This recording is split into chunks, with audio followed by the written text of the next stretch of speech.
ঢাকার ৩ কলেজের শিক্ষার্থীদের তাণ্ডবে রণক্ষেত্রের রূপ নিয়েছে ডেমরা। সরকারি শহীদ সোহরাওয়ার্দী কলেজ, কবি নজরুল সরকারি কলেজ এবং ড মাহমুদুর রহমান মোল্লা কলেজের শিক্ষার্থীদের মধ্যে ব্যাপক সংঘর্ষ ও ধাওয়া পাল্টা ধাওয়ার ঘটনা ঘটে।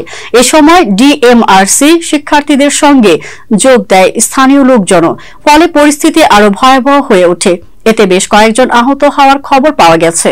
এর আগে সোমবার সকাল থেকে বিভিন্ন এলাকা থেকে শিক্ষার্থীরা নিজ নিজ ক্যাম্পাসে জড়ো হতে থাকেন। সরকারি সোহরাওয়ার্দী কলেজের শিক্ষার্থীরা বেলা 10টার দিকে লাঠি সোঁটা হাতে ক্যাম্পাস থেকে বের হয়ে কবি নজরুল কলেজের দিকে রওনা দেন।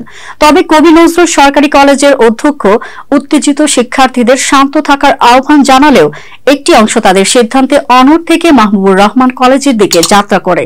এ সময় ড মাহবুবুর রহমান মোল্লা কলেজের ৩ জন মারা যাওয়ার খবর দিয়েছে কলেজ কর্তৃপক্ষ।